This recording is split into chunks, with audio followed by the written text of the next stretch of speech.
Olá, eu sou a Rita Cachaço e este é o Reatravessar, um podcast sobre mudar de vida. Nesta nova temporada, quero levar-vos ainda mais longe neste tema da mudança. Vamos falar de mudanças de vida, de profissão, mudanças de alimentação, de hábitos e de formas de pensar. Todas as semanas, partilho contigo histórias de pessoas que escolheram reatravessar uma e outra vez, sempre em direção a uma vida melhor, mais verdadeira e mais alinhada com a sua essência. Convido-te a reatravessar connosco. Este episódio é patrocinado pela Oficina do Livro. Olá, sejam muito bem-vindos a mais um episódio do nosso Reatravessar. Hoje vamos falar de temas muito interessantes, como a maternidade, a infância e o que é isto de 3 M's, menina, mãe, mulher. Já passo a apresentar a minha convidada, mas antes agradecer à Leia, à Oficina do Livro, um selo do Grupo Leia, o patrocínio deste episódio.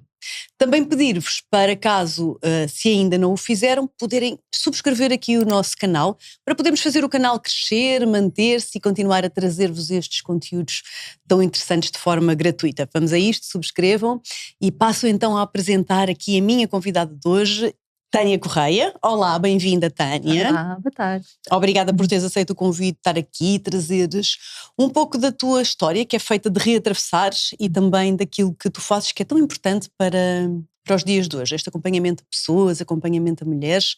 Mas vamos começar um bocadinho com a tua história, como é que tudo o que aconteceu até tu poderes chegar aqui ao momento em que estás hoje. Bom, a minha história foi, às vezes é difícil de contar, não é? Saber por onde começar, mas sem dúvida, assim, diria que é uma história exatamente de recomeços e de reescrever capítulos também. Eu diria que a base começa muito neste gosto que eu tenho por pessoas, e sempre existiu mesmo desde pequena, era algo que eu gostava muito de observar as pessoas, perceber o porquê do comportamento deles, era algo que me trazia muita curiosidade. E pronto, à medida que fui crescendo, isso traduziu-se, obviamente, na minha escolha, quando foi a altura de escolher o curso. Para mim não podia ser nada que não fosse psicologia, para mim era certo que teria que ser essa área, eu não pus nas optativas que nós podíamos pôr, eu não coloquei nada, eu coloquei psicologia em primeiro e único. Na altura a pessoa que recebia as inscrições até ficou, não quero pôr, olha que se não entra vai ficar um ano inteiro sem poder concorrer a nada, põe outras opções noutros sítios. E eu, não, é esta valência e nesta faculdade. Pronto, entretanto eu faço curso, as coisas vão correndo bem, só que estamos na época de crise cá em Portugal. E eu sabia, e porque via colegas da área, que não havia emprego, ainda por cima não se falava tanto de saúde mental como se fala atualmente, não é? Estamos a falar em 2012, 2013, já vão uns anos, e eu percebo que o melhor era ir para Angola. O melhor era ir para fora, e há esta hipótese de ir para Angola. A minha mãe é angolana, portanto também tinha essa, não que tenha a família lá ainda, muita família, mas sabia que era uma hipótese para mim, até a nível de documentação, ser um bocadinho mais simples. Portanto, o meu marido vai primeiro, na altura namorado. Já estavas com o teu marido? Sim, já estávamos há 8 anos na altura. Ele vai primeiro, depois vou eu e começo a ir bater a várias portas, etc. E fico como diretora geral num colégio. E pronto, gostei muito dessa fase da minha vida, aprendi imenso. Acho que acima de tudo aprendi a resolver problemas, não é? Porque muitas das coisas que nós aqui em Portugal tomamos como garantidas, lá não existem. Portanto, desde tirar uma fotocópia, eu chegava e pedia, bem, podemos tirar uma fotocópia. Não podemos porque os ratos roeram os cabos. Ok, é desse nível. Da impressora, então vamos fazer isto. Não dá, hoje estamos sem eletricidade. Portanto, vários desafios que eu tinha, que tornei muito mais rápida. Vamos então criar soluções para isto. E acho que isso acompanhou-me, ainda me acompanha até hoje. Pronto, entretanto, engravido e percebo que a nível de saúde lá, na altura as coisas também não estavam tão bem. Penso que atualmente ainda se mantém, mas a saúde era muito cara e os cuidados não eram os melhores, e então opto por vir para cá. Venho para cá e começa a crise também lá em Angola. Deixam de aceitar a moeda nacional de Angola, os kwanzas, cá em Portugal. As coisas mesmo lá internamente também estão mais complicadas. Começamos a perceber que levar depois uma bebé daqui para lá também não será a melhor opção. E pronto, acabo por ter a bebé cá, o meu marido vem para cá e é lá o tal recomeço cá, sem nada. E eras muito nova ainda ou não? Era, sim. Começaste tudo muito cedo. Sim, na altura eu tinha 25 anos, Claro. quando tenho a minha primeira filha. E pronto, começámos então outra vez cá do zero, os 2 desempregados, com uma recém-nascida. Foi uma época assim da nossa vida muito, muito desafiante mesmo. E lá em Angola foi fácil o início ou também foi assim desafiante? Quando foste para Angola a primeira vez? Foi Eu- mais fácil? Eu diria que depende do ponto de vista. Se calhar algumas pessoas diriam que foi complicado porque eu não tinha nada. E essa parte, claro que é complicada. Mas eu tenho muito esta esperança que as coisas se vão desbloquear. Então o que eu fiz na altura foi, mais do que ficar fechada em casa à espera que as coisas acontecessem, fui para a rua, peguei no carro, embora dissessem cuidado, segurança, etc. Eu dizia, não, vai correr bem. Fui para a rua e andei a bater várias portas mesmo, de vários colégios da zona. Na altura a minha proposta até era ser psicóloga num desses colégios, a tentar montar assim uma coisa gira, a explicar o que é que podíamos fazer. E andei até que houve esta oportunidade de dizerem, olha, nós aqui, mais do que uma psicóloga, estamos a precisar de alguém para ser diretora-geral. O diretor que tínhamos foi-se Exato, embora. aconteceu. Então depois quando voltaste também, aí foste outra vez bater às portas, como se costuma dizer. Aí tive mesmo que começar do zero, porque eu lá em Angola podia trabalhar sem ter o estágio profissional, não é? Cá em Psicologia fazemos o estágio curricular de um ano, e eu tinha isso feito, mas depois quando terminamos ainda os 5 anos, mais que o estágio curricular e a tese, ainda temos que fazer o estágio profissional, que é mais um ano. E foi na altura em que a Ordem criou esta premissa de, ok, mas este estágio tem que ser remunerado, que é uma ótima condição, só que fez com que algo que antigamente haviam 1000 empresas interessadas, 1000 entidades interessadas em ter um estagiário porque era grátis, de repente perdeu toda a piada a partir do momento que eu tenho que pagar o estagiário. Então as portas estavam muito fechadas. Andei a bater de porta em porta, outra vez mesmo, literalmente, ficava no carro, ia a um sítio, fazia montes de candidaturas espontâneas presencialmente, só que nada se desbloqueava realmente porque quando nas entrevistas, algumas eu consegui entrevista, até sinto que as pessoas achavam alguma graça, porque como a Rita disse, eu era jovem, mas já tinha algum currículo, isto ter ido para fora sem nada, as pessoas achavam piada a isto. Mas depois vinha a parte de, pronto, já estávamos quase a terminar a entrevista. Pronto, só vou colocar aqui como nota, estou-lhe a perguntar, isto quase não era necessário. Eu não tenho filhos, pois não? Eu dizia, tenho. Eu tenho uma filha, bebê. Ah, ok. E via quase A o sério? meu currículo a ser assim atirado. Só não o rasgavam à minha frente. Porque não calhava. Era uma coisa assim tão evidente? Era muito evidente, mesmo a expressão de entusiasmo, não é? Porque como estávamos a falar, as pessoas, eu via que estávamos a criar, havia uma conexão e que estavam interessadas. E no fim, quando eu dizia isso, via mesmo o sorriso a desaparecer e a ficar um ar de quase coitada. Tá? Estava tudo tão encaminhado, estragou agora com esta informação. Pá, isso é incrível. Sim, foi algo que me magoou profundamente nessa época, porque sentir que por ter uma filha isso colocava em causa a minha qualidade enquanto profissional, as minhas competências e até o meu eu, não é? Fica todo posto em causa, porque a minha filha já era parte integrante de quem eu era naquele momento e sentir que isso, que devia ser uma dádiva e que as pessoas normalmente socialmente, não é, falam disto, os filhos e uma bênção e as mães são fantásticas e vamos comemorar o dia da mãe com 1000 anúncios, mas depois na prática eu estava a ser punida por ser mãe. Aquilo era uma fonte de punição para mim. Eu não tinha acesso a algumas coisas, quase como se estivesse a sofrer as consequências de algo que eu fiz, que as pessoas vendem como maravilhoso. Então esta incongruência magoava muito e sentia, a palavra aqui que me ocorre é mesmo hipocrisia, não é? Social, em torno deste tema. E isso leva-me a criar a página, na altura.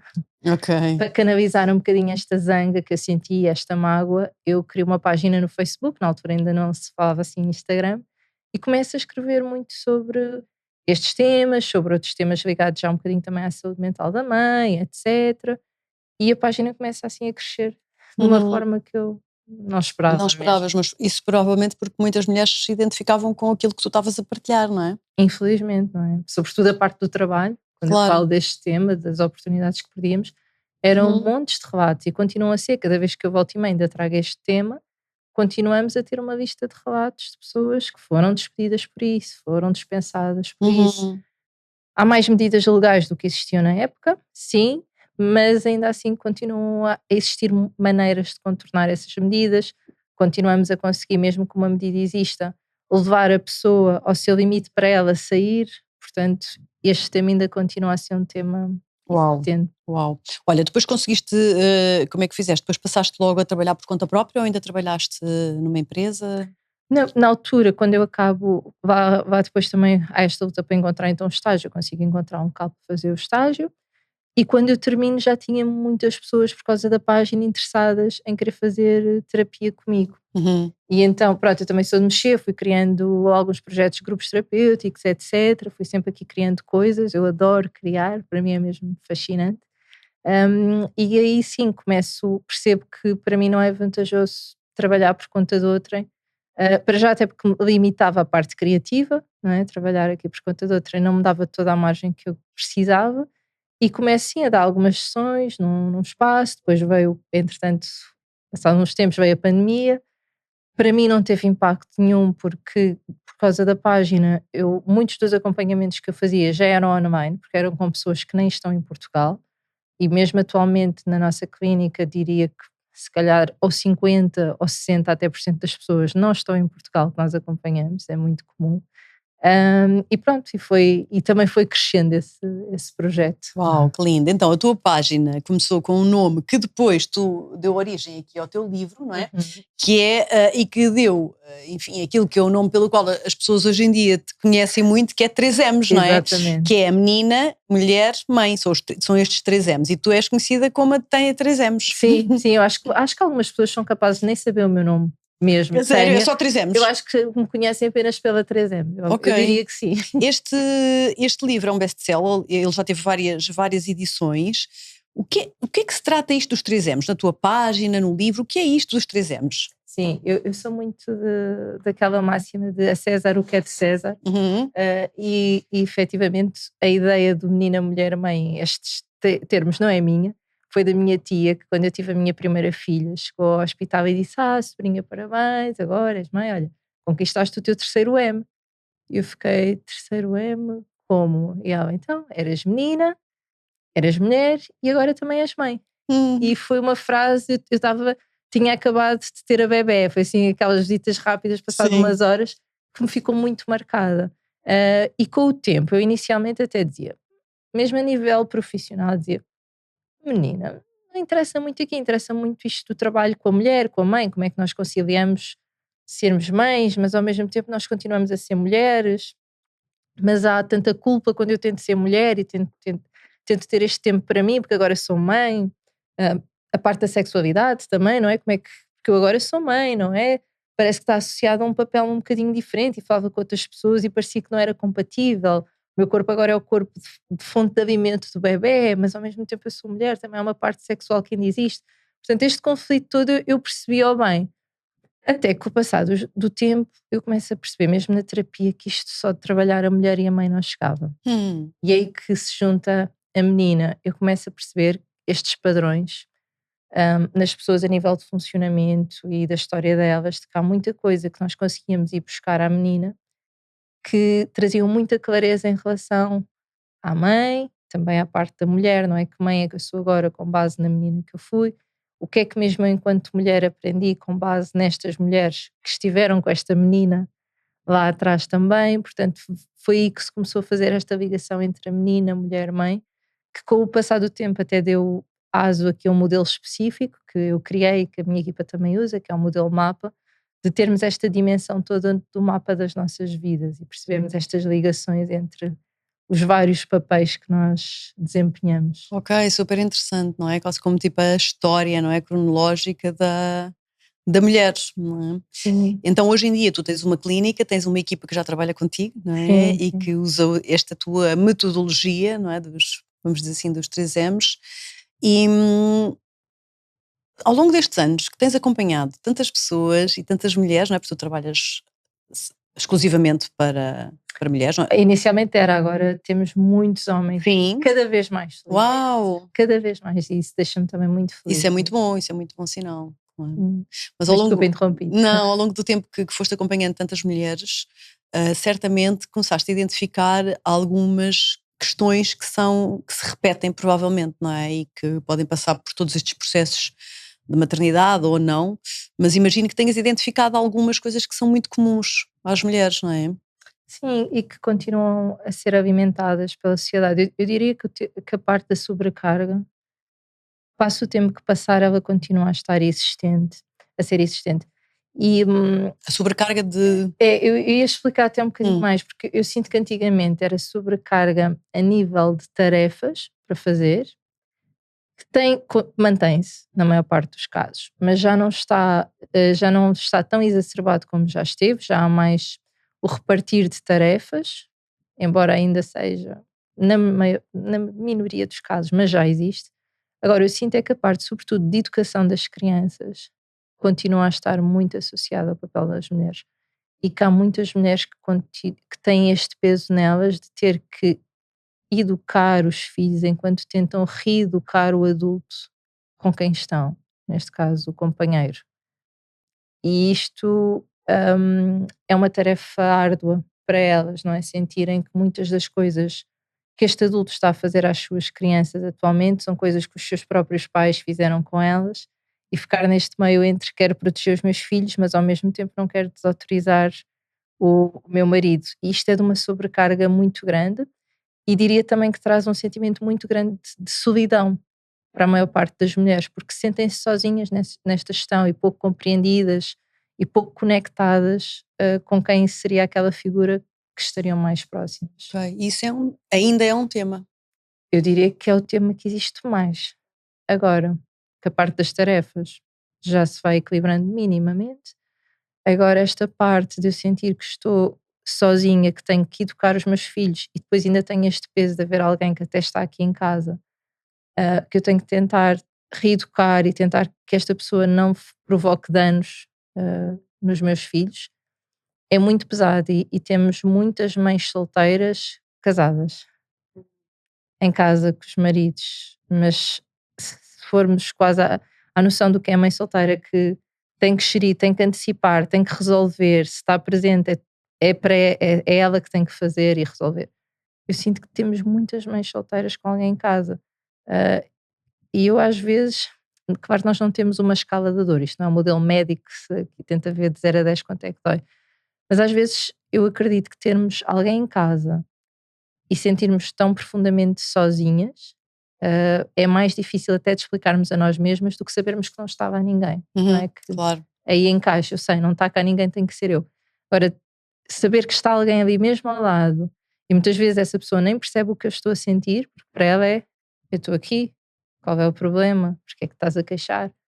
Basta dizeres o que é para eu fazer. E não é, não basta dizer o que é para fazer. Exato, esse é um clássico, do basta dizer o que é para fazer. É Uhum. interessante, as mulheres procuram, de um modo geral, há mais tempo, ajuda e terapia. Acho que é uma coisa da natureza feminina, não é?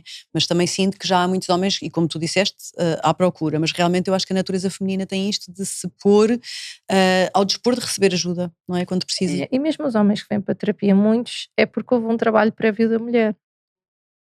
Não vem, inicialmente não foi uma ideia sua, foi porque houve aqui alguém que os sensibilizou, e mais uma vez volta o papel da mulher como cuidadora. Alguém que esteve aqui a sensibilizar e a mostrar o caminho, e que até dá a sugestão do sítio, e que até arranja o número para ligar para o E sítio. até marca, se for E preciso. depois, sim, nós não aceitamos mesmo marcações feitas por outras pessoas precisamente por isso. É preciso haver compromisso, é preciso haver autonomia. Não aceitamos. Muitas pessoas ligam, mulheres, a pedir: posso marcar para o meu marido, senão Uhum. nunca mais marca. E não, tem que ser ele a marcar, é aqui uma. É obrigatório, não é? É, mas Claro. pronto, como estávamos aqui a falar, Rita, voltamos à tal situação. Mesmo os homens que vêm já é maravilhoso, mas ainda há esta condicionante aqui. Vêm porque as mulheres, Ok, de certa forma, os levam para isso. claro. E a questão do mercado de trabalho que estavas a fazer, achas que há já mudanças, que estavas a falar, achas que há mudanças ou não? Achas que já há mais, enfim, já há mais proteção legal, o tema já é mais falado, não é? Do que Uhum. se calhar há 10 anos atrás, que isto nem sequer era tema, Sim, não é? sim. Agora já é tema. Mas ainda assim há muito caminho para percorrer, não é? Porque é como te dizia há pouco, as medidas existem, mas também existem formas de as contornar, que é Uhum. isto. Que as empresas usam para poder ou despedir ou não aceitar. Levar a pessoa ao limite até para ser ela a sair. E aqui Bolas. não é só com mulheres, eu posso contar o caso próximo do meu próprio marido. Uhum. Depois de termos a nossa segunda filha, a empresa dele ficou muito indignada por ser ele a fazer, a continuar depois a licença, quando acabou a minha. Portanto, era ele que iria ficar em casa mais tempo com a bebé e começou a ser alvo de todo o tipo de represálias. Ele é de informática, uma profissão que se faz na perfeição à distância. Toda a gente estava na equipa dele a trabalhar à distância e um dia ele recebe uma chamada a dizer: a partir de agora tu tens que ficar presencialmente. O único que tem que ir. Sendo que isso não era compatível com estar com a bebé em casa. Portanto, e vamos trocar e-mails de reuniões que existiram e que tu não foste convidado. Para tu sentires que estás a começar a ser posto de parte, a perder aqui o teu lugar e a tua competência.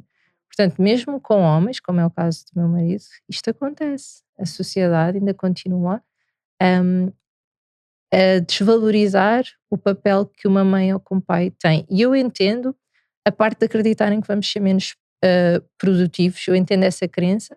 Eu pessoalmente na equipa, durante muito tempo, eu só contratava mães, só mais recentemente é que contratei pessoas que não são mães para darem resposta a horários mais de final de dia, porque não quero que as colegas que são mães ocupem esses horários, e pessoas que não têm filhos disseram: para mim, finais de dia está ótimo, não impacta nada. Foi só para isso, porque eu continuo na equipa a privilegiar, mesmo nas entrevistas, mães. E porquê? Porque ainda assim, estas pessoas quando estão, elas efetivamente estão mesmo. Porque é aquele momento que elas têm. E elas vão tentar dar tudo o que têm enquanto estão. Porque sabem que depois não dá para alargar o horário. Que giro. Porque depois tenho que ir buscar os meus filhos. Porque depois tenho o jantar. Então, quando estão presentes. Então, também deixava aqui o convite às empresas para olharem não só para o lado de sim, são pessoas que se calhar vão faltar um bocado mais, porque os filhos adoecem. Homens e mulheres, não são só as mulheres que têm que faltar. Okay? Os filhos são dos dois, portanto, homens e mulheres que têm filhos vão faltar mais, vai acontecer, mas que também vejam o outro lado, que é quando estão, efetivamente estão. Há um compromisso, há uma capacidade até de gestão muito grande, porque a vida de quem tem filhos é feita de macrogestão a todo, multitasking, que são fantásticas nisso, então olhassem também para esses aspectos. Claro, é uma mudança de mentalidade, não é? Que tem que começar a ver e que eu acho que em outros países até já existe e já estão mais avançados, não é? Tenho a ideia que os países nórdicos, por exemplo, da Escandinávia, estão bastante mais abertos e avançados, até com as licenças de maternidade e paternidade, não é? As licenças acho que traduzem muito o avanço de um país. Eu acho que, acho que há uma ligação entre as coisas, em muitos deles. Nós aqui continuamos nesta luta para ter uma licença de 6 meses. Quanto é que é, atual? 4. 4 meses. Para a mãe, não é? Estamos, sim, mas depois mais um para o pai. Que se o pai não fizer, a mãe não recebe por inteiro. Ou seja, não recebem por inteiro. Nós temos uma Organização Mundial de Saúde que nos diz de forma clara: a amamentação deve durar no mínimo 6 meses. Não é deve durar 6 meses, é deve durar, sublinho, no mínimo 6 meses. Idealmente ir até 2 anos. E mesmo depois dos 2 anos continuar, mas ir até aos 2. Se nós temos uma licença que dura 4 meses, como é que esta mulher vai fazer para amamentar 6? Não Que vai. local de trabalho é este que oferece estas condições todas maravilhosas para tirar leite? Que bebê é este que fica montes de horas, mesmo que seja num horário reduzido da mãe, mas que fica aquelas horas todas sem amamentar, sem que isso tenha impacto na vontade dele continuar a ser amamentado e na capacidade da mãe produzir leite? Nós sabemos que o vínculo é essencial, sobretudo no primeiro ano de vida.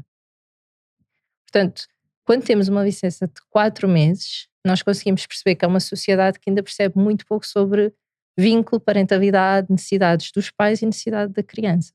Ainda se percebe muito pouco sobre isso.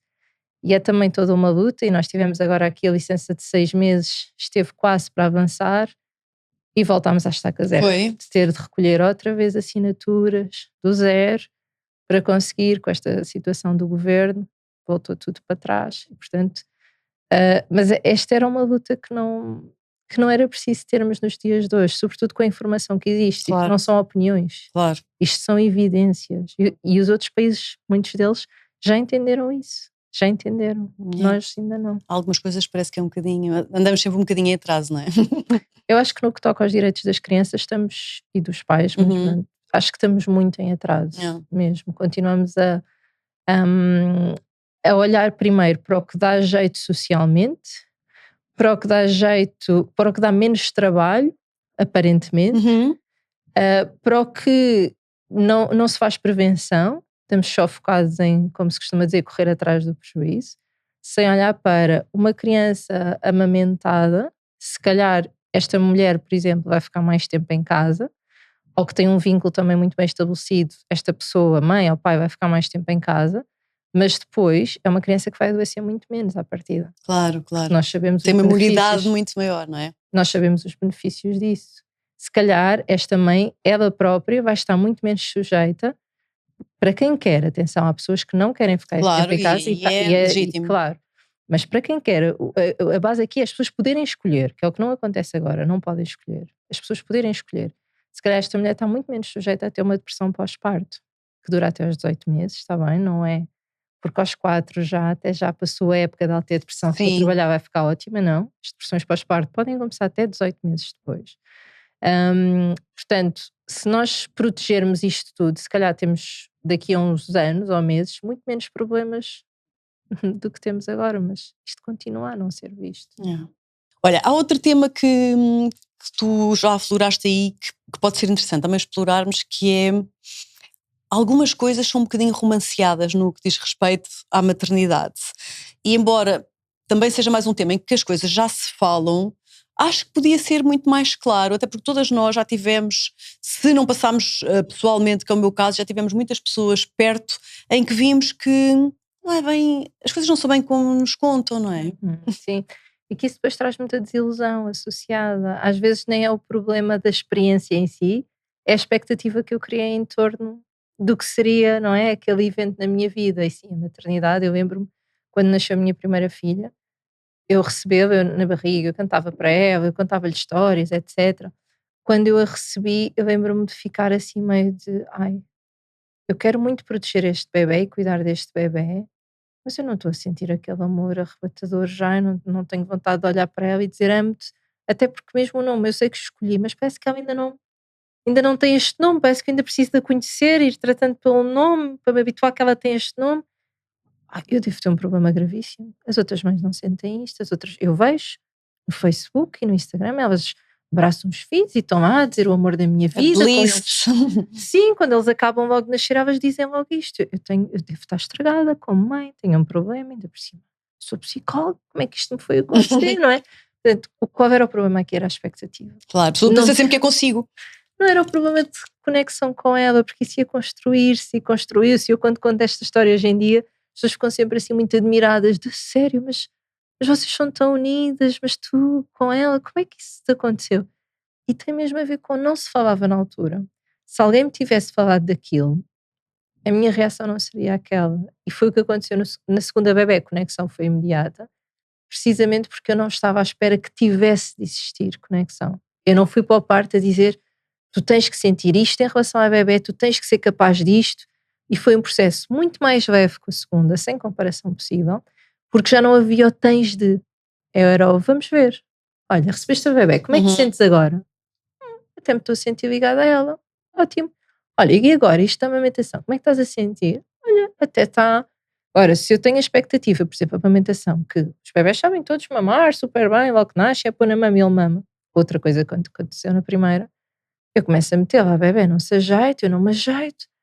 Mais um problema, não só não tenho conexão com ela, como ainda por cima não estou a conseguir pô-la na mama. E a minha bebé tem um problema também, porque todos os bebés vão automaticamente à mama, nós estamos programados. Sim, nós estamos programados. Mas é aquela coisa de conhecermos um par de dança.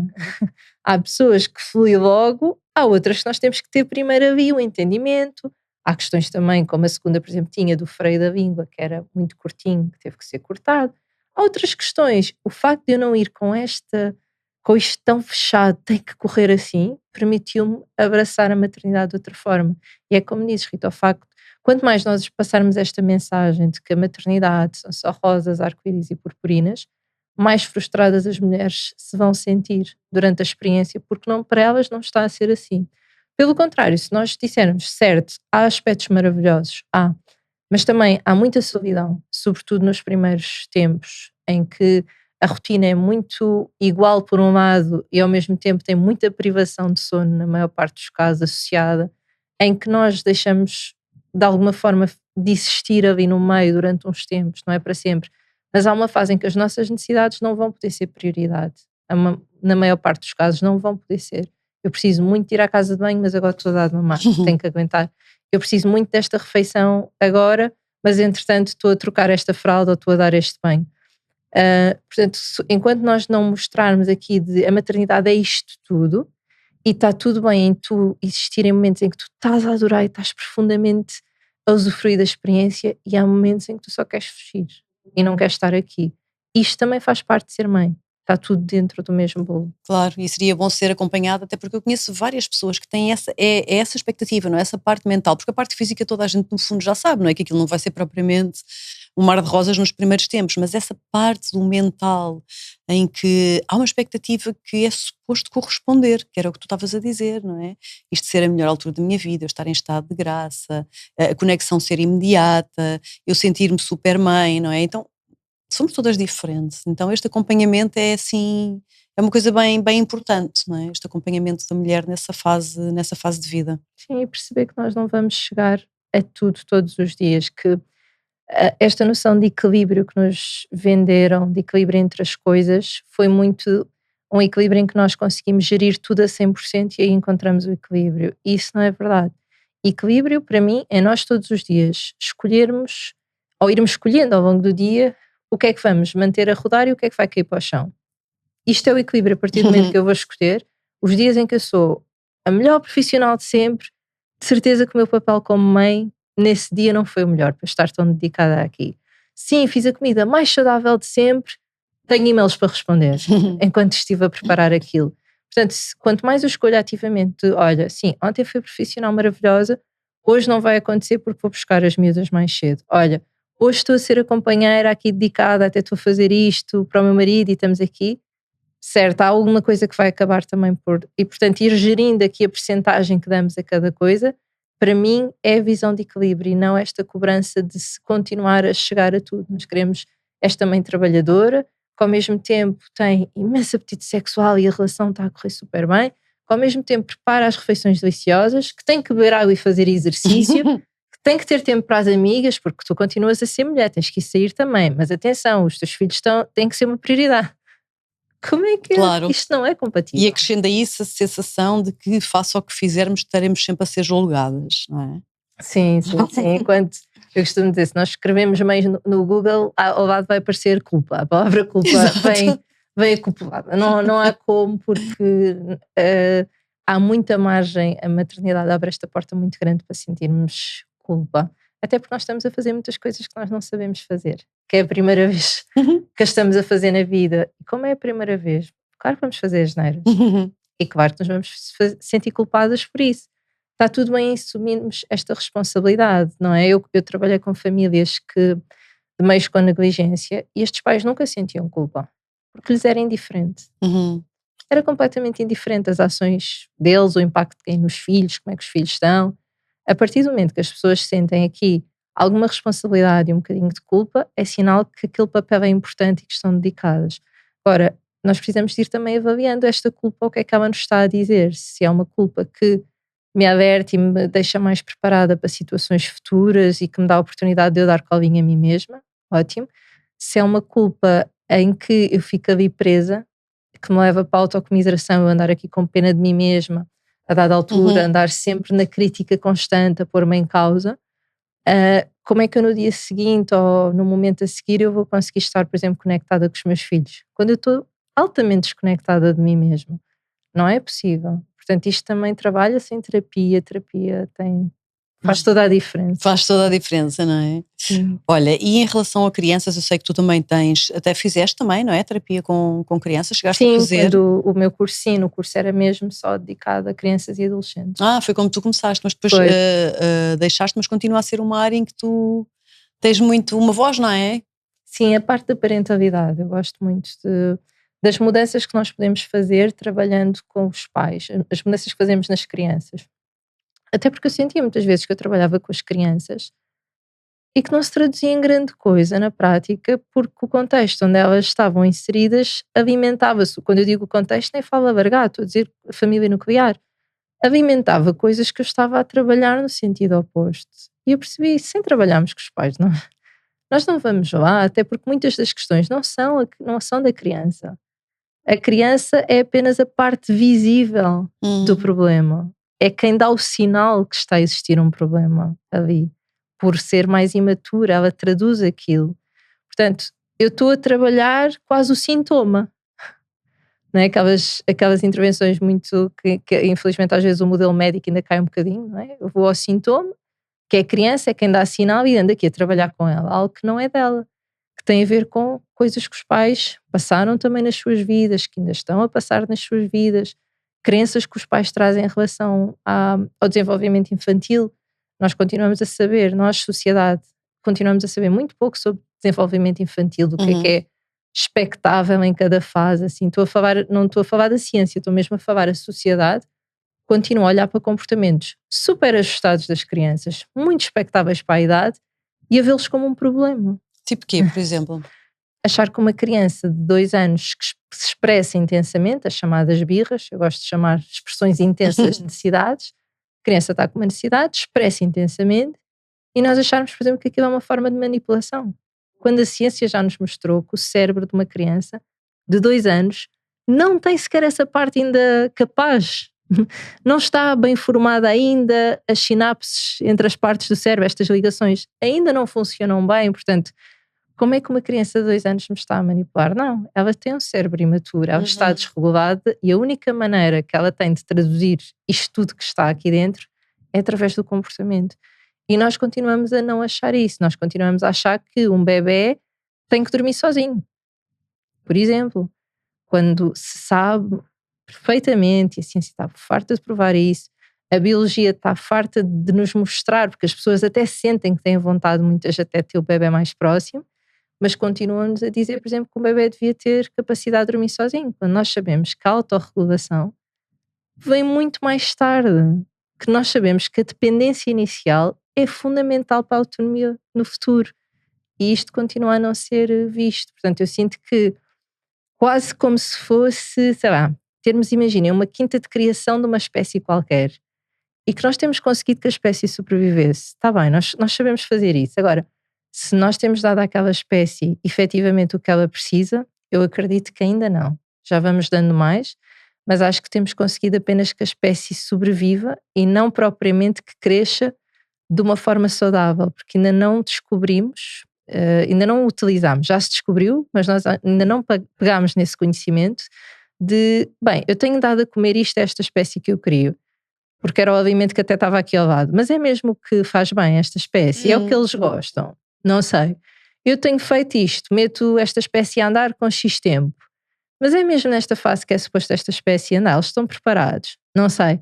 Eu sinto que fomos criando sem olhar. Agora há este movimento, cada vez mais podemos olhar, mas eu acho que ainda estamos longe.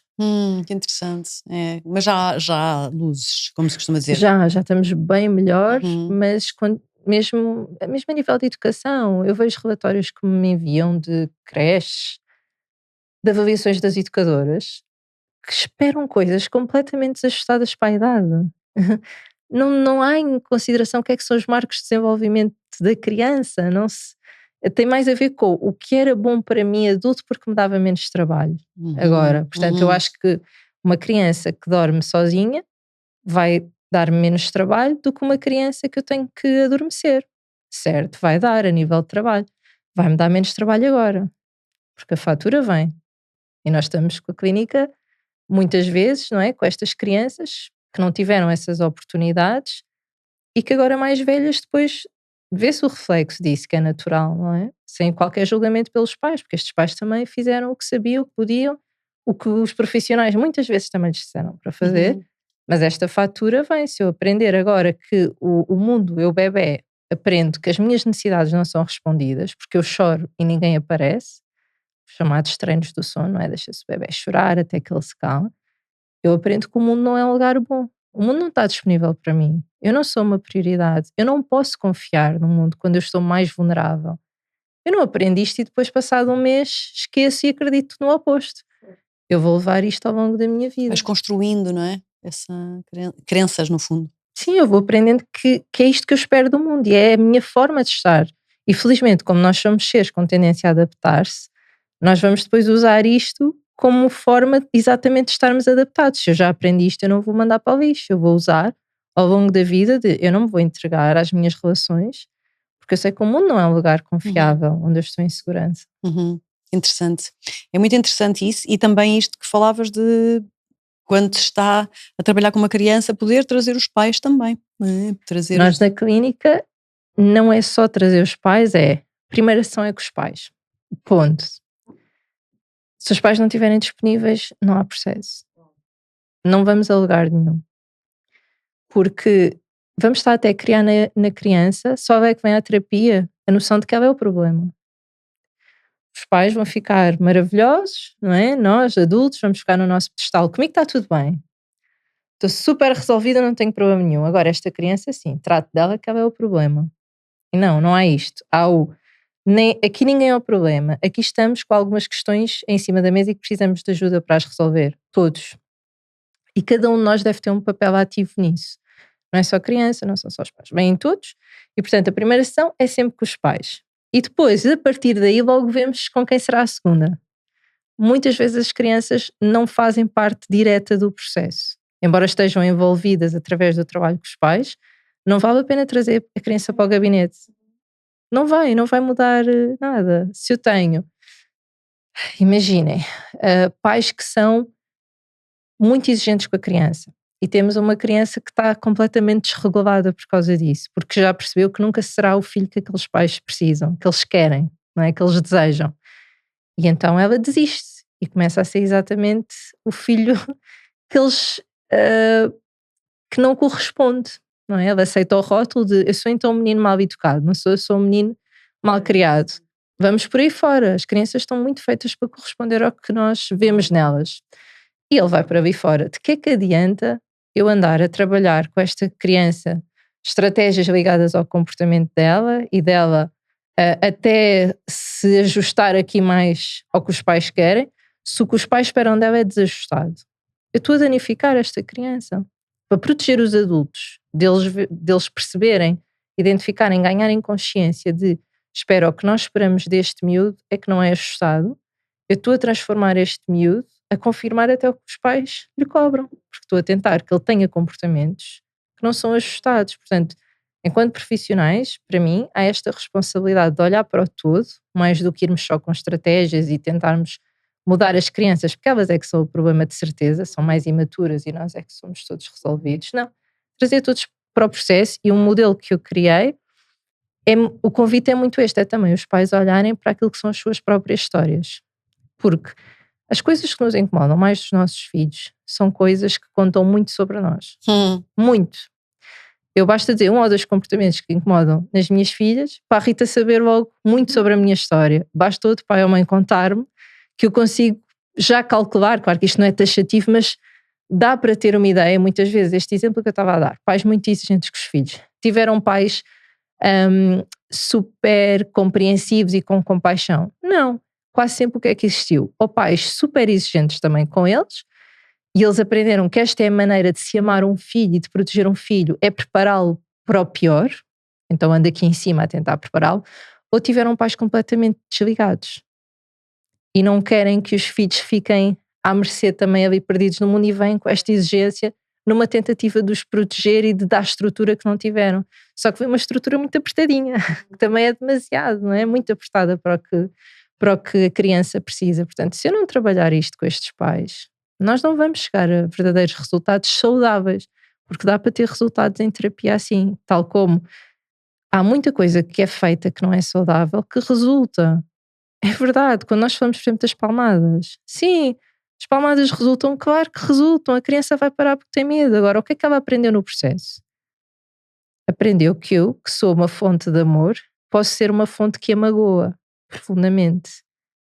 Ela não vai levar isto só para a relação que tem comigo. E depois um dia tem um marido ou uma mulher que magoa, mas ama ao mesmo tempo, aparentemente. E ela diz, não, isto não é conciliável. Quem ama não magoa. Não. Se eu que sou a figura mais importante ensinei que punição e amor podem andar de mãos dadas, porque é que numa relação futura, quando alguém a magoar profundamente, mas depois também for meio querido, porque é que isto não pode ser? Portanto, é esta parte toda de trabalhar as próprias histórias dos pais, eles perceberem o que é que há meu que me leva a ser tão reativo quando a minha criança tem este comportamento ou que me levou a esperar isto da minha criança. Chegamos a lugares muito bonitos. Lindo, porque até é mesmo uma oportunidade do próprio pai e da própria mãe, não é? Crescerem no seu próprio caminho. Eu não acredito em educar crianças sem nos reeducarmos. Não acredito mesmo. Não vejo como é que esse caminho é possível de trazermos algo que seja saudável para os nossos filhos sem antes tratarmos as partes menos saudáveis em nós, que todos as temos, faz parte. Por muito maravilhosos que os nossos pais tenham sido, eles também tinham a história deles, eles também tinham as mochilas que traziam. É coisas que passaram para nós. E é coisas que nós agora temos a oportunidade de olhar com outra perspectiva. Não é trazer acusações para os nossos pais, não é esse o caminho. É mais este caminho de eu identificar, de, olha, isto se calhar não foi tão bom para mim, e eu não quero continuar, eu não quero que o meu filho faça isto ao seu filho, o seu filho ao seu filho. Repetir, não é? Ir repetindo o padrão de uma forma inconsciente. Sim, portanto nós temos esta oportunidade de olhar e perceber que, bom, se calhar é doloroso, eu não vou estar a vender a ideia de que isto é muito leve, porque não é. Já tive momentos muito profundamente duros na interação com a minha filha, aqui falando da mais velha, porque é quem já houve mais situações e mais diálogo, em que eu tive que olhar para aspectos meus que me custaram muito a assumir e a senti-los, não só a assumir, mas que fazem toda a diferença em mim e fazem toda a diferença na pessoa que ela é hoje. Por exemplo, a minha filha, a mais velha, ela tem muita sensibilidade. E eu fui uma criança que não tinha tanto espaço para essa sensibilidade, porque estava ali mais ocupada em tentar manter a harmonia, em tentar também, como era a irmã mais velha, assim, muito cuidadora, etc. Portanto, a minha sensibilidade ali não tinha muito espaço. E a minha filha, às vezes, vai para lugares com a sensibilidade dela, que eu tenho que estar muito atenta para os conseguir nutrir. Porque a minha tendência, se eu não tivesse consciência, era travá-los. Era considerá-la demasiado sensível, leva tudo muito a peito, nananã, é uma chatice, e agora aconteceu isto, já está. E o movimento aqui é o oposto. E quanto mais ao longo, desde que ela nasceu, que eu fui aceitando a sensibilidade dela, eu dei muito mais espaço à minha. E tornei-me uma pessoa completamente diferente a esse nível. Não só por dar-lhe espaço a ela, mas eu tive que fazer isto. Eu não conseguia dar-lhe espaço sem primeiro acolher a minha menina e dizer: sim, tu és uma criança que tem sensibilidade. Está tudo bem, olha, a tua filha também tem, olha, vamos ter sensibilidade juntas, olha que giro. Se eu não percebesse isto, eu ia ver a sensibilidade da minha filha como um problema, porque eu nem a minha conseguia aceitar, quanto mais aceitar a dela. Tão bonito, muito bonito. Depois tu escreveste, depois do primeiro livro, um segundo que chamaste Laboratório de Emoções, que também é super giro. Um livro para pais, educadores e crianças. Deve falar um bocadinho destas coisas todas que estamos a falar. Sim, eu aqui o primeiro, ele é mais dedicado a este nosso percurso pessoal, de olharmos para as nossas feridas e podermos conhecer mais da nossa história. Mas depois faltava a parte mais da educação, da parentalidade, etc., que as pessoas pediam muito. E é então aí que aparece o Laboratório de Emoções, até para sublinhar a importância que têm as emoções no desenvolvimento nosso e dos nossos filhos. No vínculo, não há vínculo sem parte emocional envolvida. Muitas das questões que existem de não conseguirmos chegar aos nossos filhos é por a parte emocional estar bloqueada. Nós não nos mostramos emocionalmente e eles não se mostram emocionalmente. E só a falar aqui a nível racional nós não vamos lá. Com ninguém na vida. Podemos tratar de assuntos práticos, falando racionalmente. Se não houver vulnerabilidade, que vem através da partilha emocional, nós não aprofundamos as relações. Nós não descobrimos mais, nem sobre nós, nem sobre os outros. Então o Laboratório de Emoções foi poder trazer este tema que os pais estavam muito preocupados de eu quero trabalhar as emoções com os meus filhos, de trazer o convite certo. Primeiro vamos trabalhar as nossas, perceber, não é? Porque sabe a diferença entre triste e zangado, consegue sentir isso, dá espaço à sua tristeza, não. Mas eu quero muito que o meu filho consiga estar triste e me diga quando está. Não vai acontecer. Claro, não é coerente, não é? Sim, as crianças percebem que não há essa abertura. Não adianta eu dizer assim, olha meu amor, sempre que tu quiseres, estiveres triste, podes falar com a mãe está aqui para ti. E a criança passa a vida a ver-me engolir a minha tristeza. Eu nunca sinto nada, estou sempre, está tudo bem, zango-me e tal, mas estou sempre aqui a engolir. Logo os miúdos que são especialistas em não verbal, não é? Eles passam muitos anos da vida deles, muitos anos, pronto, havia o primeiro ano, pelo menos eles não falam muito. O que é que eles estão a fazer? Observar-nos, horas e horas, aquilo se fosse em cassetes, no final nós íamos assim a um armário gigante de cassetes de observação. Está tudo registado o nosso comportamento, sobretudo pais, não é? Que passamos mais tempo. Eles sabem perfeitamente o que é que nós comemos. E eles sabem mas tu escondes a tua tristeza. Tu queres que eu te fale da minha, mas tu nunca me falas da tua. Eu não vou falar. É igual, não é? Se nós também tivermos uma amiga, uso muito este exemplo nas sessões. Temos uma amiga que nunca nos conta nada sobre ela. Liga, conta assim umas coisas só práticas do dia a dia. Hoje comprei isto, cozinhei aquilo, nananã, já tratei, já limpei. Está bem, não passa disto. E depois um dia diz assim: oh Rita, olha, queria-te fazer aqui uma pergunta. Por exemplo, tu assim na tua relação, como é que está a intimidade? Como é que tu tens sentido assim a nível disto, de tristeza?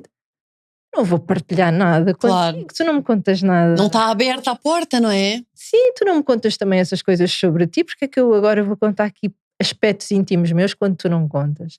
Portanto, não adianta nós andarmos a puxar os miúdos de conta-me o que é que tu sentes, eu quero saber. Sim. Nós não partilhamos também. Portanto, enquanto nós não partilhamos, e às vezes há casos em que nós vamos andar a partilhar muito tempo e os miúdos não trazem nada. Tudo certo, não é para trazerem, é para desbloquear o caminho. E nós desbloqueamos. E depois um dia eles começam gradualmente também a trazer. E faz tanta diferença, Rita. Eu vejo a minha filha que está a entrar para a pré-adolescência, a quantidade de coisas que ela me conta e que eu vejo, não é? A maior parte das pessoas a dizer que nesta idade já não conseguem ter acesso a muita coisa e eu acabo por saber o dia todo. E ela conta até coisas que não são muito abonatórias para ela, mas ela diz: oh mãe, olha, eu vou contar-te, eu sei, eu não devia ter feito, mas eu fiz. Olha, eu vou dizer-te, eu sei que não devia ter dito, oh mãe, mas sei eu, olha, nananana. E tenho acesso ali a tudo porque é muito à base do que ela sentiu com as situações. E ela tem necessidade de partilhar o que sente, e então os factos vêm embrulhados, mesmo coisas que ela viu e que não concordou, coisas que lhe disseram, não é? Aqui também às vezes temos um bocadinho a questão racial, né? As minhas filhas são negras, o meu marido é negro. Às vezes estas coisas que são duras de ouvir, mas que precisamos estar para os filhos. Olha, hoje disseram que o meu cabelo é feio, porque não é isso, porque nananã. Mãe, hoje disseram que a minha cor de pele é muito feia, nananã. Certo, mas eu tenho acesso a isto tudo. E isso é por exemplo, as questões de bullying, faz diferença termos este canal aberto. Claro que temos que estar abertos. Ela também me diz: mãe, foste muito injusta comigo quando disseste isto, não é? Eu não tenho acesso só às emoções que me dão jeito, ou que me interessam. Eu tenho acesso a tudo. Eu tenho acesso a grandes verdades que doem sobre comportamentos que eu tive, sobre posturas que eu tive.